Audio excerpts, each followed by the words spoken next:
আজকের গল্পটা একজন হার না মানা মায়ের। কয়েকটা নরপশু মিলে একদিন রাতে মা আর মেয়ে দুজনকে রেপ করে।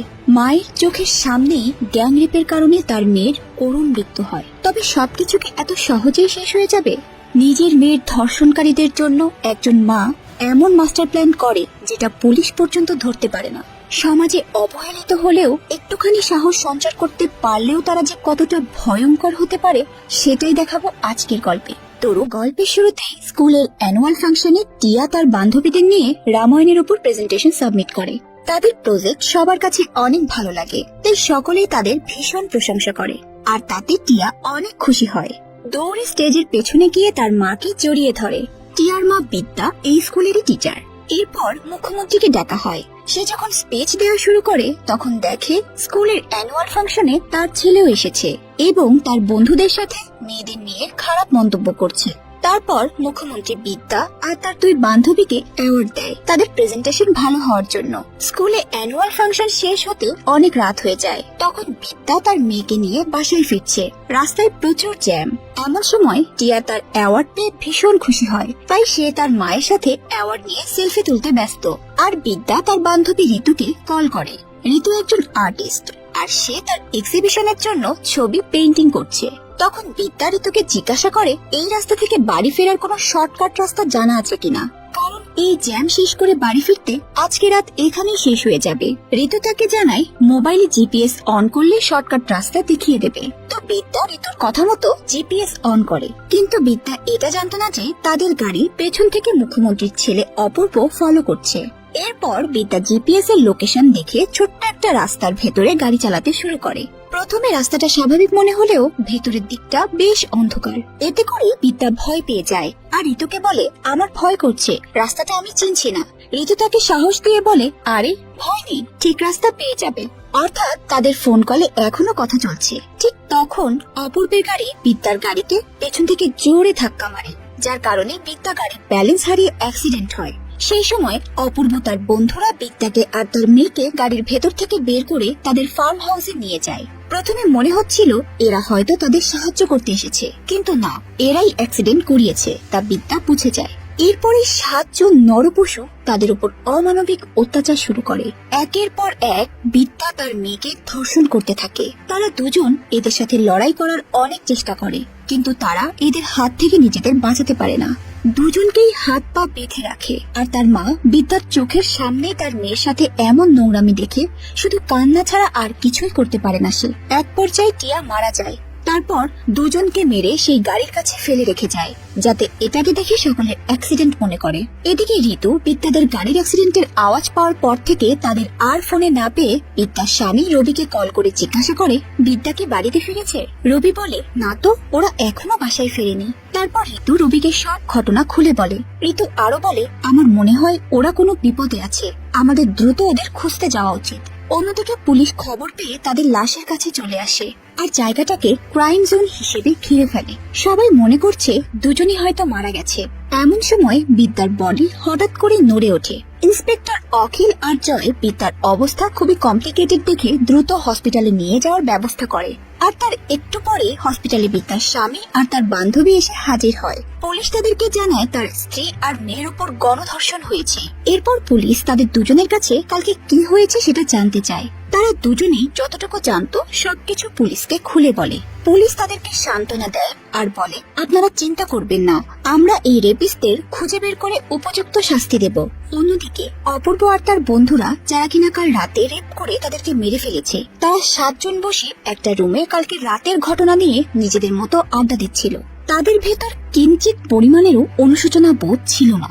এমন সময় একজন টিভি চ্যানেল অন করতেই দেখতে পায় বিদ্যা আর টিয়ার রেপের বিষয়টা পুরো শহরে ছড়িয়ে পড়েছে। এমনকি বিদ্যা এখনো জীবিত হসপিটালে ভর্তি রয়েছে। এই নিউজ শুনে তারা সবাই ভীষণ ভয় পেয়ে যায়। আর সব থেকে বেশি ভয় পায় অপূর্ব, কারণ সে মুখ্যমন্ত্রীর ছেলে, তাকে সবাই চেনে। তার এমন কুকর্মের কথা ফাঁস হলে তাদের মান সম্মান ধুলোয় মিশে যাবে। সবাইকে বলে বারবার করে বলেছিলাম চেক করতে, না ঠিকঠাক ভাবে মরেছে কিনা। তবুও অপূর্ব সবাইকে সান্ত্বনা দিয়ে বলে তোরা চিন্তা করিস না, আমি আছি তো, বাবাকে দিয়ে ব্যাপারটা দেখে নেব। এদিকে হসপিটালে বসে সমস্ত ঘটনার জন্য তার স্ত্রীকে দায়ী করছিল আর ঋতুকে বলে ওকে কে বলেছিল শর্টকাট রাস্তা দিয়ে বাড়ি ফিরতে। আজকে ওর জন্য আমার মেয়ে রেপ হয়েছে, মারা গেছে। ঋতু বেশ রেগে গিয়ে বলে, তুমি কি বলছো? এখন তোমার উচিত তোমার স্ত্রীকে সাপোর্ট দেওয়া, তা না করে তুমি ওকে সবকিছুর জন্য দোষারোপ করছো। কোনো মা কি চায় তার মেয়ের এমন পরিণতি হোক? তাদের দুজনের ভেতর এসব কথা নিয়ে তর্ক চলতেই থাকে। এমন সময় নার্স এসে বলে, স্যার, টিয়ার পোস্টমর্টেম কমপ্লিট হয়েছে, আর সবচেয়ে ভয়ঙ্কর সত্যি এটা যে টিয়াকেও গণধর্ষণ করা হয়েছে। আপনারা এখন ওর লাশ নিয়ে যেতে পারেন। এরপর দিন রবি তার মেয়ে সংস্কার করে দেয়। তখনই ঋতু ফোন করে রবিকে অনেক বেশি কথা বলে। ঋতু বলে, তুমি আর একটা দিন ওয়েট করতে পারলে না? টিয়া তো বিদ্যারও মেয়ে, ওকে একটাবার শেষ দেখার সুযোগ দিলে না তুমি? এমন একটা কাজ কিভাবে করতে পারো তুমি? এইসব কথায় রবির কোনো কিছু যায় আসে না, তাই সে ঋতুর কল কেটে দেয়। এদিকে বিদ্যাকে জিজ্ঞাসাবাদ করার জন্য হসপিটালে ইন্সপেক্টর অখিল আর জয় আসে। নার্স পুলিশকে সাবধানে প্রশ্ন করতে বলে। এরপর পুলিশ জিজ্ঞাসা করে ঘটনাটা কখন, কিভাবে, কারা করেছে। বিদ্যা এতই অসুস্থ ছিল যে তেমন কিছুই বলতে পারছিল না, শুধু তার মেয়ের কথা জিজ্ঞাসা করে। তারপর যখন জানতে পারে তার মেয়ে আর এই পৃথিবীতে নেই, তখন সে আস্তে আস্তে ইশারায় সবকিছু বলতে শুরু করে। বিদ্যা বলে, ওরা 7 জন ছিল। পুলিশ জিজ্ঞাসা করে, আপনি কি ওদের ভিতরে কাউকে চিনতে পারবেন? হসপিটালে তার কেবিনে যখন টিভি নিউজ দেখানো হচ্ছিল, বিদ্যা আঙুল উঁচু করে মুখ্যমন্ত্রীর ছেলেকে দেখিয়ে দেয়। পুলিশ বিষয়টা বুঝতে পারে আর কোন রকম কথা না বলেই তখনই সেখান থেকে চলে আসে। হসপিটাল থেকে বের হয়ে পুলিশ অফিসার জয় মুখ্যমন্ত্রীকে কল করে অপূর্বের এই ধর্ষণ লীলা জানিয়ে দেয়। এই কথা শুনে মুখ্যমন্ত্রী তার ছেলেকে জিজ্ঞাসা করে। তখন অপূর্ব বলে, টাকা দিয়ে সকলের মুখ বন্ধ করে দাও, সাথে সাথে এই কেসটাও পুরোপুরি বন্ধ করে দাও। অন্যদিকে একটু সুস্থ হলেই বিদ্যাকে হসপিটাল থেকে রিলিজ করে দিয়েছে, আর তার বান্ধবী ঋতু তাকে সাথে করে নিয়ে যেতে এসেছে। গাড়িতে যাওয়ার সময় ঋতু তার স্বামীর সব কথা খুলে বলে আর বলে, তোমার স্বামী তোমাকে নিয়ে ভাবে না, শুধুমাত্র নিজের স্বার্থটুকুই বোঝে। এসব বলতে বলতে ঋতু তাকে বাসায় পৌঁছে দিয়ে চলে যায়। তখন ঋতু বলে, আমি তোর জায়গায় হলে ওই সবগুলোকে খুঁজে বের করে মেরে ফেলতাম, প্রত্যেককে উপযুক্ত শাস্তি দিতাম। এদিকে বিদ্যা তার মেয়ের কথা কোনো রকমই ভুলতে পারে না, বরং তার সকল কথা এবং তার স্মৃতি মনে পড়ে। তাই সে ভীষণ কান্নাকাটি করে। এক রাতে চোখের পলকে সবকিছু শেষ হয়ে গেল। বিদ্যা কাঁদতে কাঁদতে তার মতো করে ঘুমিয়ে পড়ে। রবি এসে তার সাথে কোনো প্রকারই কথা বলে না, বরং সেও তার মতো করে ঘুমিয়ে পড়ে। আর বিদ্যা তার মেয়ের জন্য সবসময় খুব ছটফট করতে থাকে। পরদিন সকালবেলায় বিদ্যা পুলিশের কাছে তার স্টেটমেন্ট দিতে যাবে, এই জন্য রেডি হচ্ছিল। লিফটের কাছে গিয়ে একজন অপরিচিত লোককে দেখে সে আবারও দৌড়ে নিজের ঘরে চলে আসে। অর্থাৎ সে এতটাই দুর্বল হয়ে গেছে যে কাউকে দেখলেই তার এখন ভয় হয়। এরপর ঋতু তার বাসায় আসলে দুজন মিলে একসাথে পুলিশ স্টেশনে যায়। অফিসার জয় তখন বিদ্যাকে বাইরে বসতে বলে আর ভেতরে ঋতুকে ডেকে নেয়। ঋতু জিজ্ঞাসা করে, স্যার, কেসটা কতদূর এগিয়েছে? কেউ কি ধরা পড়েছে? অফিসার জয় বলে, আপনি এই অবস্থায় ওনাকে নিয়ে এসেছেন কেন? আমরা কেসটা প্রায় সলভ করে ফেলেছি, এমনকি 3 জনকে অ্যারেস্ট করেছি। আর সেই 3 জনের ছবি ঋতুকে দেখালে ঋতু বেশ রেগে যায়। সে বুঝতে পারে পুলিশ এই কেসটা তাদের মতো করে রফাদফা করে দিয়েছে। ঋতু তখন রেগে গিয়ে বিদ্যাকে বলে, মুখ্যমন্ত্রীর ছেলের কথা বলছিলি, কিন্তু এরা কারা? আপনি লোভে পড়ে কেন এই কেসটাকে শেষ করছেন? কেন ন্যায় বিচার দিচ্ছেন না? পুলিশ তখন তাকে থামিয়ে দিয়ে বলে, এসব সিনেমায় বিচার হয়, কিন্তু বাস্তবে নয়। ওদের অনেক ক্ষমতা আছে, ওরা চাইলেই সবকিছু মুহূর্তের ভিতরে পরিবর্তন করতে পারে। একই তাদের এত বড় ক্ষতি হয়েছে, আমি চাই না তারা আরো বিপদে পড়ুক। আমাদের হাত ওপর মহলে বাধা থাকে, আমরা চাইলেই সবকিছু করতে পারি না।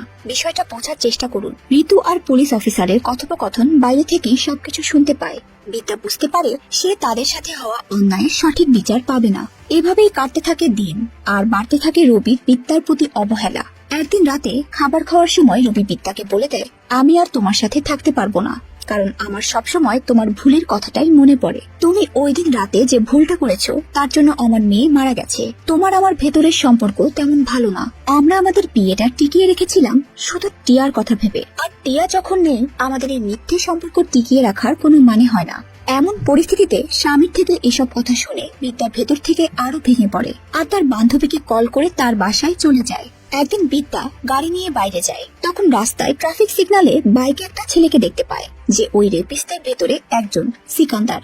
ওই দিন রাতের কথা বিদ্যার মনে পড়ে যায়, আর তখনই গাড়ি নিয়ে এই ছেলের পিছু করে। আর সে কোথায় কোথায় যায় সবকিছু একটা ডায়েরিতে নোট করে রাখে। সিকান্দার একটা হোটেলের সামনে এসে দাঁড়ায়, সেখানে তার বাকি বন্ধুরাও রোজ আসে। এরপর একদিন বিদ্যা তার শরীর চর্চা শুরু করে, যত দ্রুত সম্ভব নিজেকে সুস্থ করতে পারে। এরপর শুরু হয় বিদ্যার আসল গেম। বিদ্যা আবার সিকান্দারকে ফলো করে, সিকান্দার হোটেলের ভেতরেই যেতে বিদ্যা তার বাইকের কাছে এসে চাকার নাট লুজ করে রাখে। আর ঘন্টাখানেক পর সিকান্দার বেরিয়ে এসে তার বাইক চালিয়ে যেতে থাকলেও বিদ্যা তার পেছন পেছন ফলো করে। কিছু দূর যেতেই সিকান্দারের গাড়ির সামনের চাকা খুলে গিয়ে একটা বড় অ্যাক্সিডেন্ট হয় আর সিকান্দার সেখানেই মারা যায়। বিদ্যা ধীরে ধীরে গাড়ি থেকে নেমে এসে তার পকেট থেকে মোবাইল ফোনটা বের করে নিয়ে আবারও গাড়িতে চলে আসে। এই ফোন থেকে অপূর্ব সকল ফ্রেন্ডের ফোন নাম্বার সহ ফেসবুক আইডি পেয়ে যায়। এর পরের দিন পুলিশ ঘটনাস্থলে এসে সিকান্দারের লাশ উদ্ধার করে এবং অন্য কাউকে খুঁজে না পেয়ে শুধু জানতে পারে এটা অপূর্বের বাইক। আর এই সিকান্দার হলো অপূর্বের বন্ধু। এরা সবসময় একসাথে চলাফেরা করে। তারপর অপূর্বর কাছে জিজ্ঞাসাবাদ করার জন্য পুলিশ আসে। অপূর্ব পুলিশদেরকে দেখে তাদের সাথে বাজেভাবে কথা বলা শুরু করে। পুলিশ যখন বলে এই নাম্বারের বাইকটা কি তোমার, অপূর্ব উত্তর দেয় বাইক, প্লেন সবকিছুই আছে, কি দরকার তাই বলেন। পুলিশ বলে সিকান্দার নামে কাউকে চেনো? তখন অপূর্ব বলে কি করেছে, কারো অ্যাক্সিডেন্ট? আমার সাথে ঘুরে। পুলিশ জানায় মারা গেছে কাল রাতে। পুলিশের কাছ থেকে এই কথা শুনে অপূর্ব একটু নড়ে চড়ে বসে। তো যাই হোক, প্রতিদিনকার মতো বিদ্যা ক্লাস নিচ্ছিল। সে দেখতে পারে টিয়ার বান্ধবী মৃণাল ক্লাসে অন্যমনস্ক হয়ে বসে আছে। আর ক্লাস শেষে মৃণালকে বিদ্যা জিজ্ঞাসা করে কি হয়েছে তোমার, দেখলাম ক্লাসে উদাস হয়ে বসেছিলে। মৃণাল বলে না ম্যাম, তেমন কিছু না, এমনি। বিদ্যা তখন বলে আমার তোমার একটা হেল্প লাগবে। তারপর তারা দুজন আলাদা জায়গায় গিয়ে কথা বলে। কথায় কথায় বিদ্যা ইন্দ্র নামের একটা ছেলের আইডি দেখায়। তখনই মৃণাল ভয় পেয়ে চলে যেতে চায়। বিদ্যা তাকে ভরসা দেয় সব কথা খুলে বলতে। তারপর মৃণাল বিদ্যাকে জড়িয়ে ধরে কাঁদতে শুরু করে আর বলে এই ছেলেটা মোটেও ভালো না। আমার বাবা 1 নম্বরের জুয়ারি, নেশাখোর, প্রতিদিন নেশা করে, এসে আমার মাকে মারধর করে। আর আমি কিছুই করতে পারি না, রুমে বসে কান্নাকাটি করি। আর এই ইন্দ্র আমাদের অ্যাপার্টমেন্টেই থাকে। একদিন আমাদের ঘরে ঝগড়া শুনতে পেয়ে ভেতরে এসে বাবাকে অনেক টাকা দিয়ে মদ খাইয়ে আমার মাকে কিনে নেয়। এভাবেই সে আমার মার সাথে খারাপ কাজ করে। আর একদিন আমি স্কুল থেকে তাড়াতাড়ি বাসায় ফিরতে আমাকে দেখে তার লালসা মেটানোর জন্য আমার বাবাকে আরো টাকা দিয়ে আমাকে প্রতি সপ্তাহে একটা হোটেলে নিয়ে গিয়ে যা ইচ্ছা তাই করে। এমন নোংরামি গত 6 মাস যাবৎ ও আমার সাথে করে আসছে। এমনকি আমি যদি কাউকে বলি তাহলে আমাকে মেরে ফেলবে বলে হুমকি দিয়েছে। সেদিন যখন ফাংশনের পর ওরা সবাই আমার কাছে আসে, আমি ওদের থেকে বাঁচার জন্য বলি আমি আপনাদের সাথে আপনাদের গাড়িতে যাব। তাই ওরা আপনাদের গাড়িটাকেই ফলো করে। আর তারপর দিন আমি আপনাদের নিউজ শুনে নিজেকে আর ক্ষমা করতে পারছি না। এসব কথা শুনে বিদ্যাও চুপ হয়ে যায়। কি বলবে কিছুই বুঝতে পারে না, শুধু বলে আমি যেটা বলি সেটা করো, আমি তোমাকে বিপদ থেকে বাঁচাবো। এরপরে থানা ইন্সপেক্টর জয় আর অখিল এই অ্যাক্সিডেন্টটা যে স্বাভাবিক নয় সেটা নিয়েই কথা বলছিল। কোথাও একটা গড়বড় আছে, কিন্তু তাদের কাছে কোনো প্রমাণ নেই। আর এদিকে মৃণাল বিদ্যাকে বলে ইন্দ্র আজও রাতে আমাকে আবার হোটেলে ডেকেছে। বিদ্যা বলে ভয় পেও না।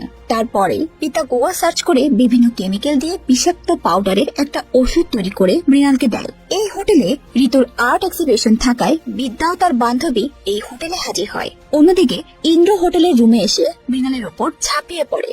আর মৃণাল কৌশলে তাকে খাবারের সাথে এই পাউডার মিশিয়ে খাইয়ে দেয়। আর কিছুক্ষণ পর তার কাজ শেষ হয়ে গেলে ভীষণ ভয় পেয়ে বিদ্যাকে ফোন করে চিৎকার করে কাঁদতে থাকে। বিদ্যা বুঝতে পারে কাজ শেষ হয়েছে। বিদ্যা মৃণালকে রিল্যাক্স হতে বলে। সেখানে পুলিশ এসে হাজির হয়।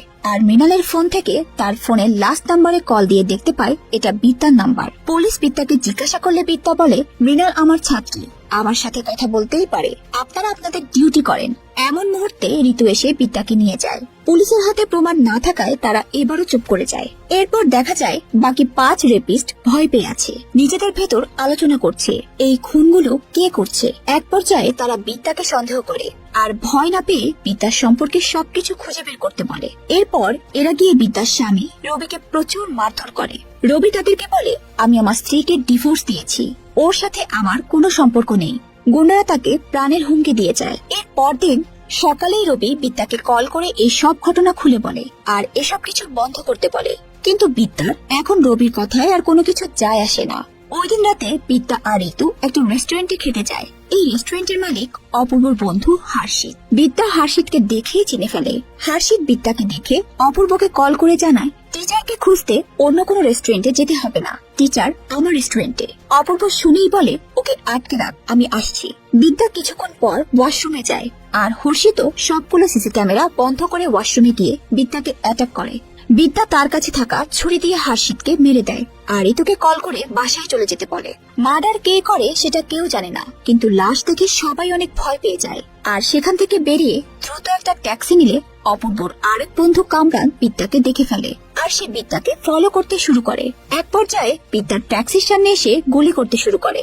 হাতাহাতি করতে গিয়ে হাত থেকে পিস্তলটা ছিটকে গিয়ে বিদ্যার গাড়িতে পড়ে আর বিদ্যা পিস্তলটার সাথে সাথে তুলে দিয়ে চোখ বন্ধ করে কাঁপতে কাঁপতে এলোপাথারি কয়েকটা গুলি করে দেয় আর সেখানে কামরানও মারা যায়। আর এরপর বাসায় এসে ঋতু কি হয়েছে জিজ্ঞাসা করতেই বিদ্যা সবকিছু তার বান্ধবীকে বলে দেয়। এদিকে পুলিশ রেস্টুরেন্টে সিসি ক্যামেরা চেক করে বিদ্যাকে ওয়াশরুমের দিকে যেতে দেখে। পুলিশ অফিসার জয় অপূর্বকে আবারও কল করে জানায় আপনার দুই বন্ধু হর্ষিত আর কামরান মারা গেছে, যা শুনে অপূর্ব ভীষণ ভয় পেয়ে যায়। এদিকে পুলিশ সেই সময় বিদ্যার বাড়ি এসে হাজির হয়। বিদ্যাকে জিজ্ঞাসা করে সন্ধ্যায় আপনি কোথায় ছিলেন? ইদানিং কি যেন হচ্ছে, যেখানে কোনো মার্ডার হচ্ছে তার আশেপাশে আমরা আপনাকেই দেখতে পাচ্ছি। বিদ্যা বলে হতে পারে কোনো কোইন্সিডেন্স। তখন ঋতু পুলিশকে অপমান করে বের করে দেয় আর এরপর অপূর্ব টাকা দিয়ে দুজন ভাড়াটে গুন্ডা ঠিক করে বিদ্যাকে মেরে ফেলার জন্য পাঠায়। ভাড়াটে গুন্ডারা বিদ্যাকে না পেয়ে ঋতুকে মেরে দিয়ে চলে আসে। ঋতু গুরুতর আহত হলে তাকে হসপিটালে ভর্তি করা হয় আর হসপিটালে এসে ঋতুকে দেখে বিদ্যা বেশ ভেঙে পড়ে। তারপর পরবর্তী টার্গেট ঠিক করে ফেলে অপূর্বর বন্ধু সুফি, যে কিনা প্রপার্টি ডিলার। বিদ্যা ফেক একটা অ্যাকাউন্ট খুলে জমি কেনার নাম করে সুফিদের সাথে কন্ট্যাক্ট করে। সুফি ছুট্টি মামাকে সাথে নিয়ে এসে বিদ্যার সাথে দেখা করতে আসে। ছুট্টি মামাও ছিল সেই ধর্ষণকারীদের মধ্যে একজন। এদিকে সিকিউরিটির সাথে মামারা ঝামেলা করে, কারণ সিকিউরিটি বলছে এখানে গাড়ি পার্কিং করা যাবে না আর মামা এখানে গাড়ি পার্কিং করবে। তখন মামা সুফিকে বলে তুই গিয়ে ক্লায়েন্টের সাথে দেখা করে আয়, আমি গাড়িতেই থাকছি। মামার কথা মতো সুফি ওপরে গিয়ে দেখতে পায় বিদ্যা তার জন্য অপেক্ষা করছে। তখন সুফি বেশ ভয় পেয়ে যায় আর বলে সেদিনের ঘটনায় আমার কোনো দোষ নেই, আমি কিছু করিনি, বরং আমি ওদেরকে এসব নোংরামি করতে নিষেধ করেছিলাম। তুমি আমাকে মাফ করে দাও, তুমি যা বলবে আমি তাই করব। তখন বিদ্যা বলে ফোন করে অপূর্বকে এই কথাগুলো বলো। তখন সুফি আর কোনো উপায় না পেয়ে বিদ্যার হাতে পিস্তল দেখে অপূর্বকে কল করে বলে আমি আর এভাবে ভয়ে ভয়ে থাকতে পারছি না, আমি পুলিশকে সব বলে দেব। অর্থাৎ বিদ্যার গেম ওভার, কারণ এই কথা শোনার পর অপূর্ব সুফিকে বাঁচিয়ে রাখবে না, তাই সে নিজেই ছাদ থেকে লাফ দিয়ে আত্মহত্যা করে। আর এসব কিছু দেখে মামা ভীষণ ভয় পেয়ে যায় আর গাড়ি নিয়ে পালাতে শুরু করে। আর ভয়ে বারবার পেছন ফিরে দেখছিল বিদ্যা তাকে ফলো করছে কিনা। এমন সময় বড় একটা ট্রাক এসে মামার গাড়িটাকে মেরে দেয় আর মামা সেখানেই খতম। এরপর অবশিষ্ট আর একজন মুখ্যমন্ত্রীর ছেলে অপূর্ব। অপূর্ব ভয় পেয়ে তার বাবার কাছে এসে বলে বাবা আমাকে এই টিচারের হাত থেকে বাঁচিয়ে নাও, ও একে একে সবাইকে মেরে ফেলেছে। তখন অপূর্ব বাবা বলে ভয় পাস না, আমি থাকতে তোর কেউ কিছুই করতে পারবে না, আর এই হোলির অনুষ্ঠানটা শেষ হতে দে, তারপরে টিচারের একটা ব্যবস্থা করছি। তখন মিনিস্টারের ছেলে বেশ অবাক হয়ে যায় আর বলে এদিকে তোমার ছেলে মারা যাচ্ছে আর তোমার কাছে হোলির অনুষ্ঠানটা বড় হয়ে গেল। তখন মিনিস্টার বলে রেপ করার সময় মনে থাকে না, এখন এত ভয় পাস কেন? পলিটিক্সে তুই কি বুঝবি? জনগণের জন্য অনেক কিছু করতে হয়, নয়তো এই জনগণ আমাদেরকে বাঁচাবে না। এরপর শুরু হয় সেই হোলির উৎসব, যেখানে মুখ্যমন্ত্রীও আসে। বাড়িতে হাই সিকিউরিটিতে পুলিশ গার্ড দিচ্ছে, কিন্তু শেষ রক্ষা আর হলো না। বিদ্যা সকলের চোখ ফাঁকি দিয়ে মুখ্যমন্ত্রীর বাড়িতে চলে আসে আর কিছু লোক বিদ্যা সেট করে রেখেছিল যাতে একটা ঝামেলা সৃষ্টি করতে পারে। যখন মুখ্যমন্ত্রী সবার সাথে হোলি খেলছিল তখন একটা লোক গিয়ে মুখ্যমন্ত্রীকে ঠাস করে একটা চড় মারে। এই শুরু হয়ে যায় হট্টগোল। আর সেই ফাঁকে বিদ্যা বাড়ির ভেতরে ঢুকে পড়ে। মন্ত্রীও রেগে মেগে বাড়ির ভেতরে চলে আসে। মুহূর্তের মাঝে এই নিউজটা মিডিয়াতে ভাইরাল হয়ে যায়। এমন সময় অপূর্ব এসে বলে বাবা কি হয়েছে, শান্ত হও। দুজনে কথা বলার মাঝখানে বিদ্যা এসে হাজির হয় আর তারা কিছু বুঝে ওঠার আগে মন্ত্রীকে গুলি করে দেয়। মুখ্যমন্ত্রী শেষ হয়ে গেলে তার ছেলেকে ধরে অপূর্বকে সে অনেক মারধর করে বেহাল অবস্থা করে দেয়, তবুও সে তাকে জানে শেষ করতে পারে না। তার প্রতি এত ঘৃণা হয় সে শুধু অপূর্বর উপর থুতু ফেলে। আর সেই মুহূর্তে রান্নাঘরে গিয়ে গ্যাসের লাইন খুলে দিয়ে আসে আর দ্রুত বিদ্যা ওদের বাড়ি থেকে বেরিয়ে আসে। এমন সময় অপূর্ব সিগারেট ধরানোর জন্য লাইটার বের করলে পুরো বাড়ি ব্লাস্ট হয়ে যায়। মানে মরার আগে এমন পরিস্থিতিতেও তার সিগারেট খেতে হয়। পুলিশ বিদ্যাকে বাড়ির ভেতর থেকে বেরিয়ে আসতে দেখে, তবুও তাকে অ্যারেস্ট করে না, কারণ তাদের কাছে উপযুক্ত কোনো প্রমাণ নেই। যে কাজটা পুলিশের দরকার ছিল করার সেই কাজটা বিদ্যা করে দেয়। এভাবেই সে একাই সব ধর্ষণকারীদের শাস্তি দেয়। আর কিছুদিন পর দেখা যায় টিয়ার বান্ধবী বিনাল বিদ্যার কাছে চলে আসে। এভাবেই একজন মায়ের জয় হয় আর আজকের ভয়ঙ্কর গল্পটা এখানেই শেষ হয়। মানুষ পাপ যতটা গোপনেই করুক না কেন, ফল তার প্রকাশিত হয়। আজকের গল্পটা তারই প্রমাণ। তো গল্পটা আপনাদের কাছে কেমন লেগেছে কমেন্ট করে অবশ্যই জানাবেন। আমার তো কান্না চলে আসছিল, মনে হচ্ছিল সবকিছু চোখের সামনে ঘুরছে। আপনারা যদি ঠিক এমন হয়ে থাকে কমেন্ট করে জানাতে কিন্তু একদমই ভুলবেন না। আবারও দেখা হবে নতুন কোনো গল্প নিয়ে। ততদিন পর্যন্ত ভালো থাকবেন। আল্লাহ হাফেজ।